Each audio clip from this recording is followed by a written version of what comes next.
सभी को प्रणाम।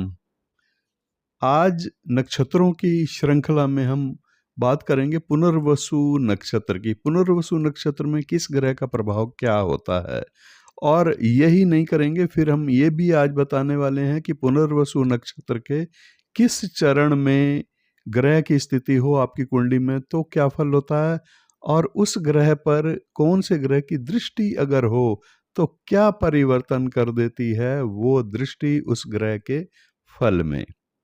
ये सब चर्चा आज के वीडियो में मैं बताऊंगा। मेरा नाम है डॉक्टर R.B. धवन।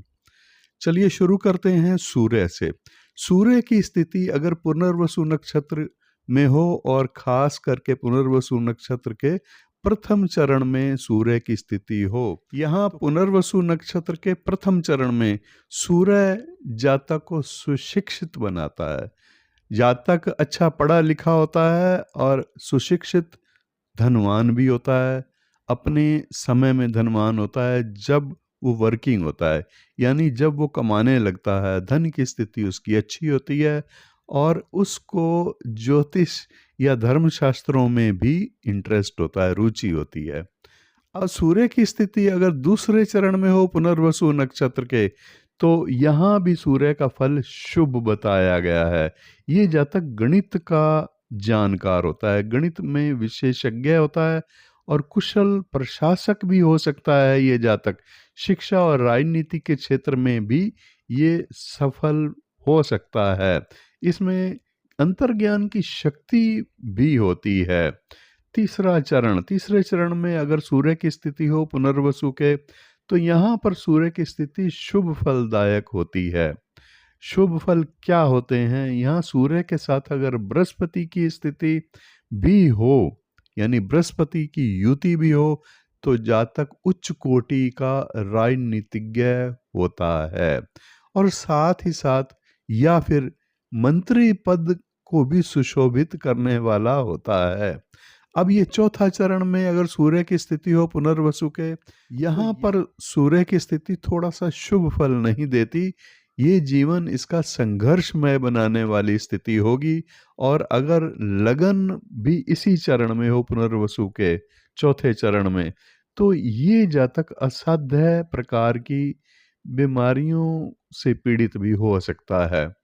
पुनर्वसु नक्षत्र में इस सूर्य पर कौन कौन से ग्रह की दृष्टि का प्रभाव क्या होगा? यहाँ पर सबसे पहले चंद्रमा की दृष्टि का प्रभाव क्या होगा? ये व्यक्ति संबंधियों से परेशान रहता है, जो भी उसके रिलेटिव होते हैं, दूर के रिश्तेदार, उनसे परेशान रहता है। उसे अपने जन्म के स्थान से दूर रहना पड़ता है, और अभावग्रस्त जीवन भी दूर रहकर व्यतीत करना पड़ता है। मंगल की दृष्टि अगर ऐसे सूर्य पर हो पुनर्वसु में जिसकी स्थिति है, तो ये उस जातक को आलसी बनाने वाली होती है। शत्रु भी उसको परेशान किए रहते हैं। बुध की स्थिति अगर इस सूर्य पर हो तो सुखदायक वो भी नहीं मानी गई। हाँ, जातक को संतान और सत्ता पक्ष से जरूर लाभ होते हैं। गुरु की दृष्टि अगर ऐसे सूर्य पर हो जो कि पुनर्वसु नक्षत्र में है, तो इसके फल से ये जातक गुप्त विद्याओं में सक्रिय और रुचि लेने वाला होता है। इसके लाइफ पार्टनर और इसके संतान से संबंध थोड़े से तनावपूर्ण बताए गए हैं। यहाँ पर शुक्र की दृष्टि अगर हो ऐसे सूर्य पर जो कि पुनर्वसु नक्षत्र में है, तो ये दृष्टि उसे विदेशों का प्रवासी बनाने वाली होती है। यहाँ पर पर्याप्त धन को भी वो अर्जित करता है। शनि की दृष्टि का फल ये बताया गया है कि फिजूल खर्च होता है, लेकिन कर्तव्यनिष्ठ होता है वो इंसान। काम वासना की संतुष्टि के लिए वो निम्न श्रेणी के विपरीत लिंग वालों की तरफ भी आकर्षित होता है। अब पुनर्वसु नक्षत्र के सभी चरणों में चंद्रमा की स्थिति का क्या फल होता है? चंद्रमा अगर प्रथम चरण में हो पुनर्वसु नक्षत्र के, तो ये उस जातक को मिश्रित स्वभाव वाला बनाता है, यानी उसका स्वभाव कभी क्रोधी होगा, कभी मिष्टभाषी होगा, इस प्रकार से मिश्रित स्वभाव वाला बनाता है। कार्यकुशल होता है वो व्यक्ति, और इस अपने गुणों के कारण से समदृष्टि रखने वाला भी होता है।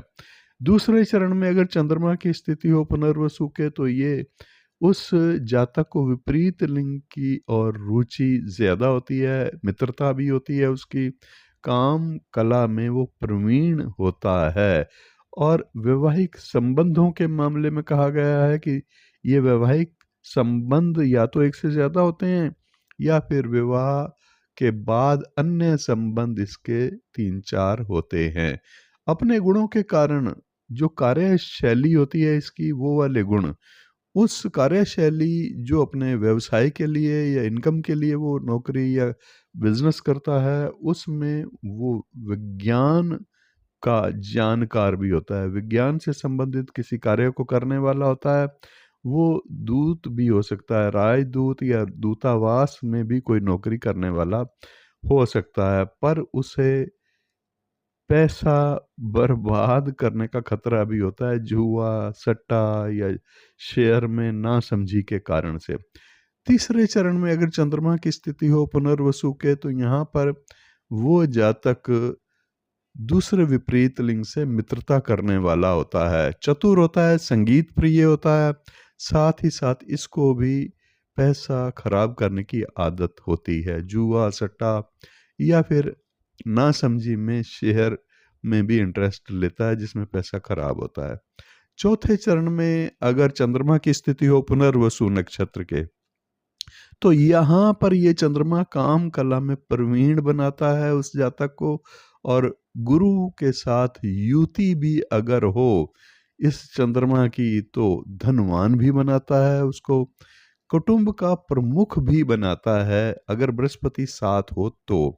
जबकि मंगल की अगर दृष्टि हो उस पर, तो इसका फल बेहद स्वार्थी वो इंसान बन जाता है, जबकि जरूरत पड़ने पर वो अपने लाइफ पार्टनर के लिए भी बुरा सोच सकता है।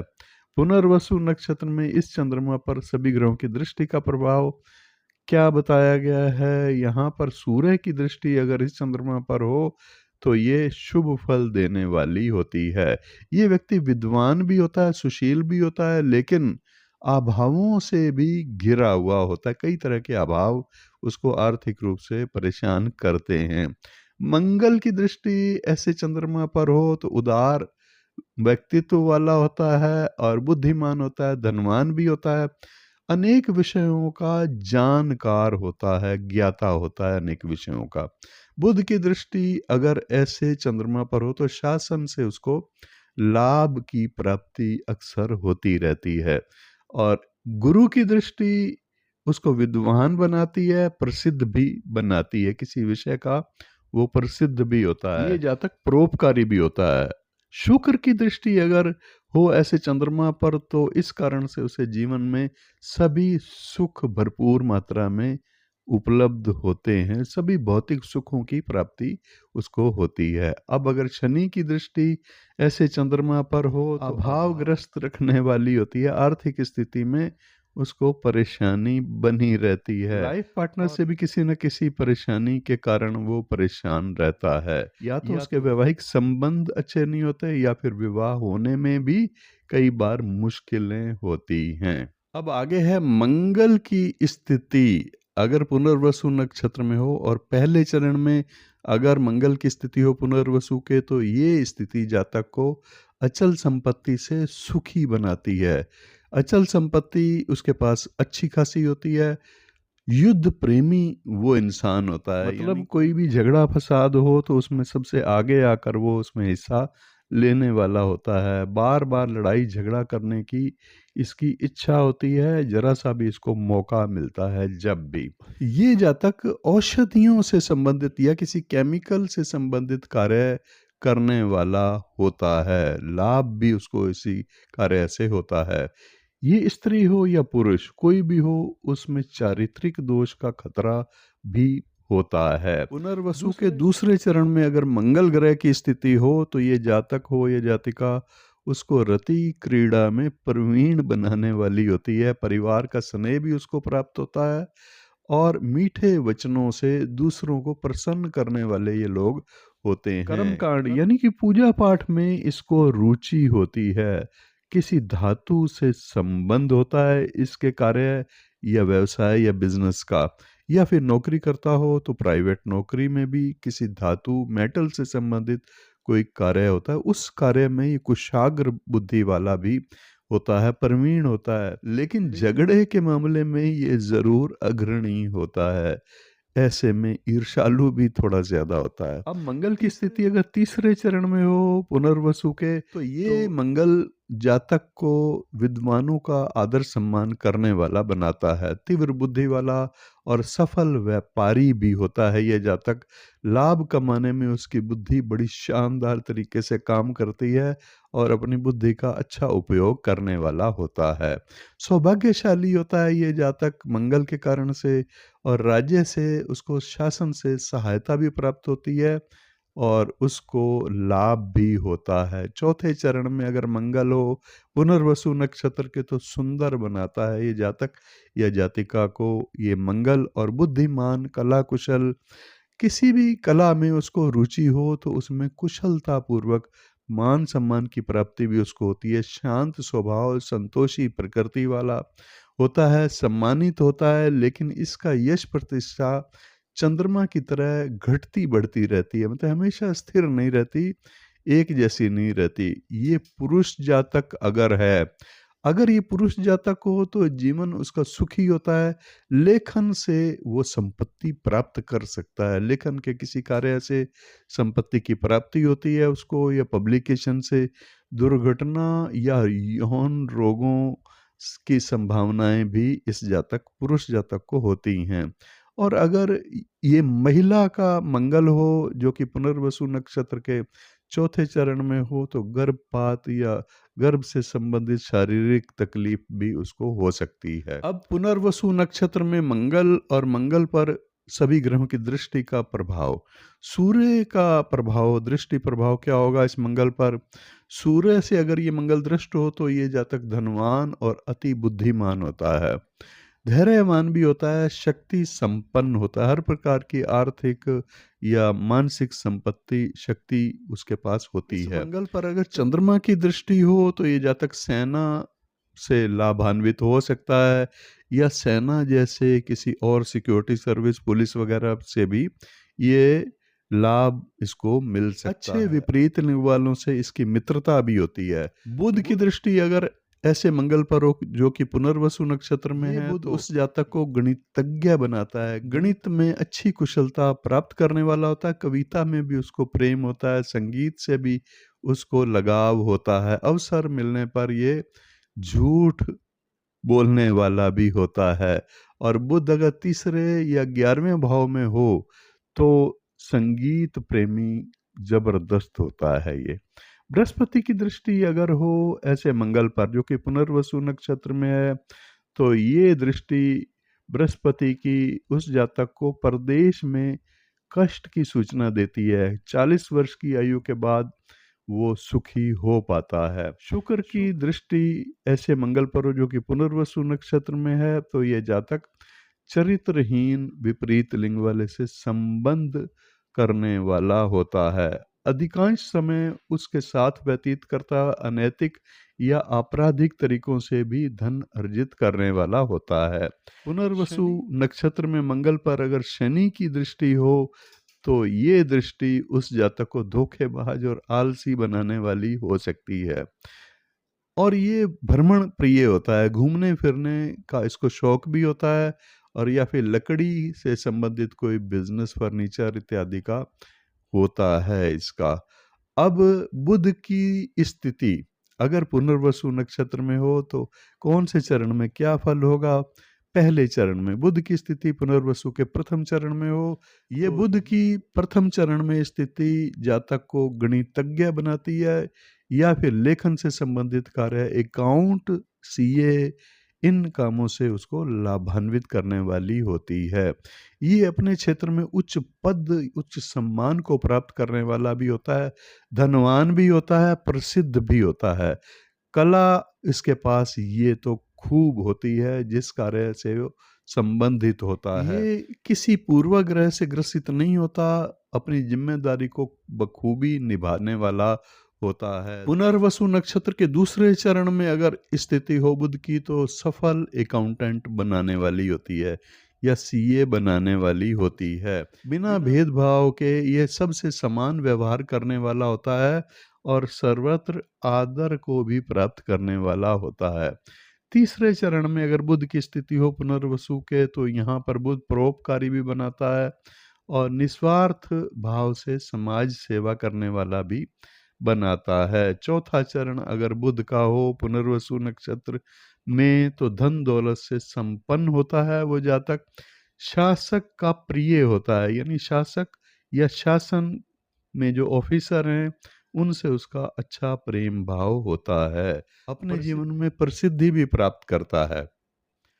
पुनर्वसु नक्षत्र में बुध की स्थिति और उस पर ग्रहों का दृष्टि प्रभाव क्या होगा। सबसे पहले सूर्य की दृष्टि ऐसे बुध पर हो जो कि पुनर्वसु नक्षत्र में होता है तो उच्च पद दिलाने वाली ये दृष्टि होती है।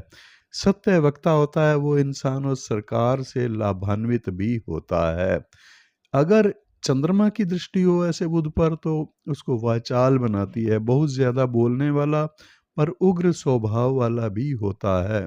मंगल की दृष्टि अगर ऐसे बुध पर जो कि पुनर्वसु नक्षत्र में है तो कला में निपुण, किसी कला में वो निपुण होता है, प्रसिद्धि भी प्राप्त करता है, ईमानदार होता है और अपने क्षेत्र में सम्मानित भी होता है। ये इसका जो व्यक्तित्व है लोगों को आकर्षित करने वाला होता है। बृहस्पति की दृष्टि अगर ऐसे बुध पर हो तो विद्वान बनाती है ये दृष्टि, धनी भी बनाती है, धनवान भी बनाती है, उसे शासन से भी अत्यंत लाभ कई बार मिलता है। शुक्र की दृष्टि अगर हो तो इसका फल ये होता है कि ये शत्रुहंता मतलब शत्रुओं को हर प्रकार से पराजित करने वाला होता है। विवाद को सुलझाने में, किसी दूसरे के विवाद को सुलझाने में भी ये कुशल होता है, कुशल भूमिका निभाता है। शनि की दृष्टि उसके स्वभाव को सबका आदर करने वाला बनाती है। पुनर्वसु नक्षत्र में अगर बृहस्पति की स्थिति हो तो क्या फल होगा। पहले चरण में बृहस्पति की स्थिति पुनर्वसु नक्षत्र के प्रथम चरण में हो तो यहाँ ये बृहस्पति उस जातक को भौतिक सुख भरपूर मात्रा में प्रदान करने वाला होता है। केवल भौतिक सुख ही नहीं प्रदान करता, मान सम्मान और आदर की प्राप्ति भी उसको भरपूर होती है। पारिवारिक दृष्टि से अगर देखा जाए तो ये स्थिति अच्छी नहीं मानी जाती। वो अपने जीवन साथी पर संदेह करने वाला होता है और इसका फल ये होता है कि उसके ग्रस्त जीवन में तनाव की स्थिति भी बनी रहती है। बृहस्पति की स्थिति पुनर्वसु के दूसरे चरण में हो तो प्रसिद्धि देने वाला ये बृहस्पति होता है, परोपकारी भी बनाता है ये बृहस्पति और शासन या शासक से उसके अच्छे रिलेशन भी होते हैं। या फिर राजनीति के क्षेत्र में हो तो उच्च पद को भी प्राप्त करने वाला होता है। यहाँ उसका जो जीवन साथी है वो संकीर्ण मनोवृत्ति वाला होता है जिसके कारण उसको परेशानी रहती है। बृहस्पति की स्थिति पुनर्वसु नक्षत्र के अगर तीसरे चरण में हो तो यहाँ पर ये गुरु शुभ फल देने वाला होता है। उस जातक को शासन या फिर सार्वजनिक क्षेत्र में सफलता देने वाला ये बृहस्पति होता है। और अगर इसी तीसरे चरण में बृहस्पति के साथ सूर्य की युति भी हो तो वह व्यक्ति उच्च राजनेता या फिर मंत्री भी हो सकता है। अब चौथा चरण पुनर्वसु के चौथे चरण में अगर बृहस्पति की स्थिति हो तो अत्यंत प्रसिद्धि देने वाली ये स्थिति होती है। लेकिन इस जातक के भाग्य में सुख बहुत कम होता है, तकलीफें ज्यादा होती हैं। धन दौलत, मित्र और संबंधी इसे परेशान किए रहते हैं। पराये लोग देवतुल्य मानकर इसका सम्मान भी करते हैं। अब पुनर्वसु नक्षत्र में स्थित बृहस्पति पर ग्रहों की दृष्टि का प्रभाव क्या होगा। सूर्य की दृष्टि अगर ऐसे बृहस्पति पर हो तो अच्छा मान सम्मान दिलाने वाली होती है, उसका लाइफ पार्टनर भी योग्य है और अच्छा होता है। संतान से भी उसको पर्याप्त मात्रा में सुख की प्राप्ति होती है। संबंधी भी उसका खूब आदर सम्मान करते हैं। चंद्रमा की दृष्टि अगर ऐसे बृहस्पति पर हो तो व्यवहार अच्छा होता है उस जातक का और योग्य संतान होती है उसकी। संबंधियों से उसको भी आदर सम्मान की प्राप्ति होती है। यशस्वी होता है, लोकप्रिय भी होता है और प्रशासन या शासन से वो किसी जिम्मेदारी को उठाने वाला भी होता है। मंगल की दृष्टि अगर ऐसे बृहस्पति पर हो जो कि पुनर्वसु नक्षत्र में है, तो सेना में नौकरी करने की संभावना होती है। अनेक अवरोधों के बाद भी उसका जीवन सफलतापूर्वक व्यतीत होता है। बुध की दृष्टि अगर ऐसे बृहस्पति पर हो जो कि पुनर्वसु नक्षत्र में है, तो उसका पारिवारिक जीवन सुखमय व्यतीत होता है। ज्योतिष शास्त्र या फिर धर्म के विषयों में भी उसको अच्छी रुचि और ज्ञान भी अच्छा होता है। शुक्र की दृष्टि अगर ऐसे बृहस्पति पर हो तो ये विपरीत लिंग या फिर अपने लाइफ पार्टनर से कष्ट प्राप्त करता है। शुक्र के साथ साथ बुध की भी अगर दृष्टि हो तो शुभ फल हो जाता है, फिर इस प्रकार के कष्ट नहीं होते। संतान की प्राप्ति और संपत्ति की प्राप्ति भी ऐसे में उसको होती है। शनि की दृष्टि अगर ऐसे बृहस्पति पर हो जो कि पुनर्वसु में है, तो शासन पक्ष से उसको बेहद अच्छा लाभ दिलाने वाली होती है। राजनीति के क्षेत्र में भी उसको सफलता मिलती है। अब पुनर्वसु नक्षत्र में अगर शुक्र ग्रह की स्थिति हो और शुक्र हो पहले चरण में, तो यहाँ ये शुक्र उस जातक को अपने समाज में, जिस समाज से बिलोंग करता है उसमें उसको लोकप्रिय बनाता है ये शुक्र, और उसे हर तरह से विलास या भौतिक पदार्थों के सुख सामग्री उपलब्ध होते हैं। दूसरे चरण में अगर शुक्र हो पुनर्वसु नक्षत्र के उसकी कुंडली में, ये शुक्र उस जातक को आलसी प्रवृत्ति वाला बनाता है। उसको अपने जीवन से संबंधित जो कार्यकलाप होते हैं उनमें कोई विशेष रुचि नहीं होती, आलसी प्रकृति होती है उसकी, और उसका स्वभाव ही ऐसा होता है कि समय आने पर देखा जाएगा, यानी सचेत नहीं होता समय से पहले वो। और अगर तीसरे चरण में शुक्र ग्रह की स्थिति हो पुनर्वसु नक्षत्र के, तो यहाँ पर शुक्र शुभ फल देता है। शुभ फल देने वाला कहा गया है। ये विद्वान बनाता है, उस जातक को धनवान भी बनाता है। शासकीय सेवा में भी उसको लाभान्वित करने वाला होता है। नौकरी पेशा बना सकता है ये शुक्र। उसे बार बार काम बदलना पड़ता है अगर वो बिजनेस करता हो, और अगर वो इंजीनियरिंग में हो तो उस क्षेत्र में वो सफल भी होता है। नाम, इज्जत, सम्मान सब कुछ उसको प्राप्त होता है। चौथे चरण में पुनर्वसु के अगर शुक्र ग्रह की स्थिति हो तो उस जातक के वैवाहिक जीवन को सुखी बनाने वाली होती है। वो जातक संपन्न भी होता है, उसकी संतान भी अच्छी होती है। ऐसा शुक्र जो कि पुनर्वसु नक्षत्र के किसी भी चरण में हो, उस पर ग्रहों की दृष्टि का प्रभाव क्या होगा? सूर्य की दृष्टि अगर इस शुक्र पर हो जो कि पुनर्वसु नक्षत्र में है, तो ये उस शुक्र को शुभ फल देने से रोकती है। अशुभ फल और फिर कुसंगति की और भी उसको धकेलने वाली ये दृष्टि होती है। अब चंद्रमा की दृष्टि ऐसे शुक्र पर हो जो कि पुनर्वसु नक्षत्र में है, तो आकर्षक व्यक्तित्व वाला बनाती है, और सत्ता पक्ष का कृपा पात्र भी उसको बनाने वाली होती है। अधिकारों से संपन्न बनाती है ये चंद्रमा की दृष्टि।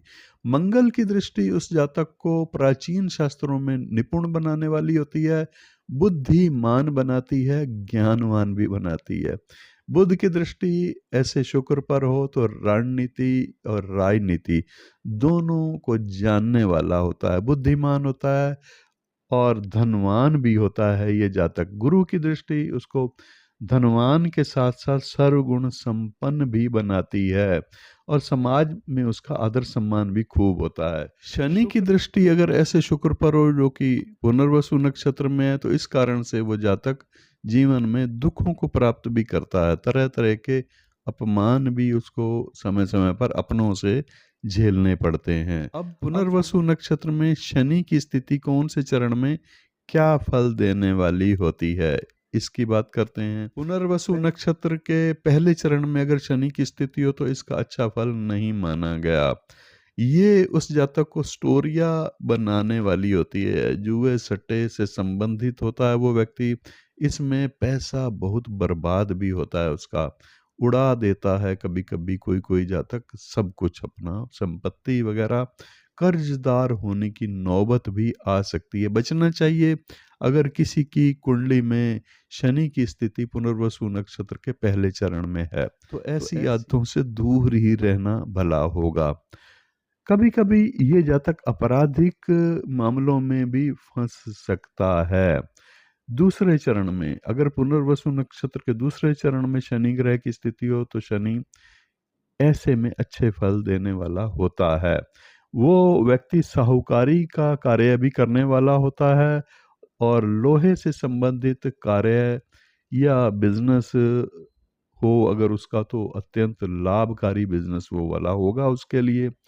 तीसरे चरण में अगर शनि की स्थिति हो पुनर्वसु के, तो परिश्रमी बनाती है और सक्रिय होता है वो अपने कार्य क्षेत्र में। मैकेनिक भी हो सकता है या केमिकल से संबंधित कार्य भी उसका हो सकता है। इंजीनियरिंग में अगर इंजीनियरिंग से जुड़ा हुआ किसी प्रकार से हो तो उच्च पद की प्राप्ति या उच्च सम्मान की प्राप्ति भी उसको होती है। चौथे चरण में शनि हो पुनर्वसु नक्षत्र के, तो ये शनि उसको गुस्से वाला बनाता है, क्रोध उसमें ज्यादा हो जाता है इस प्रभाव से, और उसकी ये जो प्रवृत्ति, क्रोधी प्रवृत्ति होती है, कई समस्याओं का कारण भी बनी रहती है। बचपन में वो अनेक प्रकार की समस्याओं से, शारीरिक दुखों से भी घिरा रहता है। पुनर्वसु नक्षत्र में स्थित शनि ग्रह पर अगर सूर्य की दृष्टि हो तो अशुभ फल देने वाली होती है, कुसंगति में पड़ सकता है वो जातक। चंद्रमा की दृष्टि उसे आकर्षण देने वाली होती है और ये सत्ता पक्ष से भी लाभान्वित कराने वाली होती है। ऐसे शनि पर जो कि पुनर्वसु नक्षत्र में अगर उस पर मंगल की दृष्टि हो तो ये जातक अनेक ग्रंथों को पढ़ने वाला, उनमें रुचि लेने वाला भी होता है। बुध की दृष्टि के कारण से वो नीति कुशल होता है, बुद्धिमान होता है। बृहस्पति की दृष्टि के कारण भी वो निपुण और बुद्धिमान होता है। राजनीति से भी किसी न किसी प्रकार से उसका संबंध हो तो लाभान्वित होता है। बृहस्पति की दृष्टि ऐसे शनि पर उसको धनवान भी बनाती है, सद्गुण संपन्न भी बनाने वाली होती है। समाज से उसका आदर सम्मान भी खूब होता है। शुक्र की दृष्टि अगर ऐसे शनि पर हो जो कि पुनर्वसु में है, तो आभूषणों से संबंधित कोई व्यापार फलीभूत होता है, अच्छा व्यापारी होता है, आभूषणों से संबंधित होता है वो, और व्यापार में उसकी वृद्धि भी खूब होती है, वृद्धि भी खूब होती है। अब पुनर्वसु नक्षत्र में अगर राहु ग्रह की स्थिति हो पहले चरण में, तो ये राहु सही निर्णय करने की क्षमता देता है जातक को। राहु जो है दरअसल मति भ्रम करने वाला ग्रह माना गया है, लेकिन यहाँ पर इसका प्रभाव विपरीत होता है। उसको यहाँ पर सही निर्णय सही समय पर करने की क्षमता प्रदान करता है ये राहु। लेखन कार्य में भी उसको नाम प्रसिद्धि देता है ये राहु।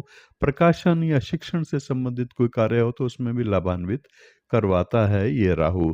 अगर राहु पुनर्वसु के दूसरे चरण में हो तो यहाँ पर उस व्यक्ति को विज्ञान के क्षेत्र में सफलता मिल सकती है।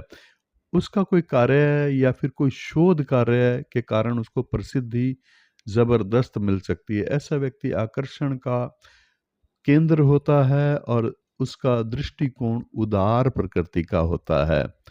तीसरे चरण में अगर राहु की स्थिति हो पुनर्वसु के, तो ये राहु जातक को बुद्धिमान बनाता है और अच्छी स्मरण शक्ति वाला भी वो इंसान होता है।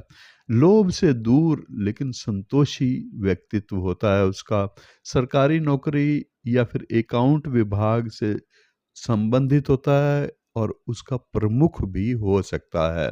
चौथा चरण अगर बुध का हो पुनर्वसु नक्षत्र में, तो ये साहित्य से जुड़ा हुआ होता है और साहित्यकार या पत्रकार या समाचार वाचक या प्रकाशन से किसी न किसी प्रकार से संबंध इसका होता है। राहु अगर बुध से युक्त हो उसकी कुंडली में, तो ये जातक ज्योतिष शास्त्र में भी प्रवीण होता है, ज्योतिष में भी उसकी रुचि होती है। खास करके ज्योतिष से संबंधित गणित में भी उसको इंटरेस्ट होता है, लेकिन ये विपरीत लिंग से मित्रता करने का शौक भी इसको खूब होता है। अब केतु की स्थिति अगर पुनर्वसु नक्षत्र में हो और पहले चरण में केतु की स्थिति भाई बहनों के लिए नुकसान देने वाली होती है। दूसरे चरण में अगर पुनर्वसु के केतु की स्थिति हो तो वो जातक समृद्ध परिवार में जन्म लेने वाला होता है और उसका पिता समाज में सम्मानित पद पर आसीन होता है। ऐसे जातक देवतुल्य पिता की कृपा के पात्र होते हैं। देवतुल्य पिता के सानिध्य में उसका प्रेम प्राप्त करने वाले होते हैं, जिससे कि उनको कोई भी जीवन में दुख तकलीफ नहीं होती। तीसरे चरण में अगर केतु की स्थिति हो पुनर्वसु के, तो ये जातक युवा अवस्था में 3 संबंधों वाला कहा गया है। यानी अगर शादी एक ही हुई है तो 2 अतिरिक्त संबंध चोरी छुपे उसके अवश्य होते हैं, या फिर 2 संबंधों की संभावना होती है। अगर किसी बृहस्पति जैसे ग्रह का प्रभाव उस पर हो ऐसे केतु पर, तो वो संबंध टल जाते हैं, फिर नहीं होते इस प्रकार के अनैतिक संबंध। कर्जों से लेकिन फिर भी उसको परेशानी रहती है, किसी न किसी प्रकार के कर्ज में हमेशा वो डूबा ही रहता है। चौथे चरण में अगर केतु ग्रह की स्थिति हो पुनर्वसु के, तो ये परिश्रम करवाने वाला केतु होता है। खूब परिश्रम करता है वो इंसान, फिर भी पर्याप्त मात्रा में उसके पास धन संपत्ति नहीं इकट्ठी हो पाती, नहीं वो संचित कर पाता। उसको संतान से सुख अवश्य मिलता है और लाइफ पार्टनर का भी उसका सामान्य जीवन रहता है। बहुत ज़्यादा सुखी भी नहीं होता, सामान्य रूप से वो सुखी उसका वैवाहिक जीवन होता है। तो दोस्तों ये था आज का वीडियो। पुनर्वसु नक्षत्र में कौन से ग्रह की स्थिति किस चरण में हो आपकी कुंडली में, तो क्या फल होगा उस ग्रह का, और उस ग्रह पर किस ग्रह की दृष्टि के प्रभाव किस प्रकार से उस ग्रह के फल को भी परिवर्तित करते हैं। उनका प्रभाव, दृष्टि वाले ग्रहों का प्रभाव भी उस जो पुनर्वसु नक्षत्र में किसी भी चरण में ग्रह अपना फल दे रहा है उसको प्रभावित थोड़ा बहुत करते हैं। कैसा लगा आपको आज का ये वीडियो? अच्छा लगा तो लाइक और शेयर तो कर दीजिएगा, सब्सक्राइब भी करना बनता है, सब्सक्राइब भी कर दीजिएगा अगर आप नए हैं चैनल पर। इसी तरह के ज्ञानवर्धक नक्षत्रों से संबंधित वीडियो देखने के लिए चैनल पर हमेशा बने रहें, अपने मित्रों को भी प्रेरित करें। अगर किसी को ज्योतिषीय परामर्श की ज़रूरत हो तो वो सर्विस भी अवेलेबल है, वो पेड सर्विस है। आप फीस पे करके जन्म कुंडली का विश्लेषण करवा सकते हैं नक्षत्र गणना के अनुसार। इसके लिए मेरे व्हाट्सएप नंबर पर आपको संपर्क करना होगा। व्हाट्सएप नंबर सामने डिस्प्ले में और इसी वीडियो के डिस्क्रिप्शन में भी दिए गए हैं। अगर आप ज्योतिष में रुचि ज़्यादा रखते हैं और ज्योतिष सीखना की इच्छा आपकी है, ज्योतिष सीखना चाहते हैं, तो उसके लिए भी आप संपर्क कर सकते हैं। ऑनलाइन घर बैठे आप ज्योतिष का कोर्स भी कंप्लीट कर सकते हैं। नंबर यही हैं, इन्हीं नंबरों पर आप फीस की पूछताछ कर सकते हैं। आज के लिए इतना ही था, फिर पुष्य नक्षत्र की चर्चा करेंगे नेक्स्ट इसके अगले वीडियो में। नमस्कार।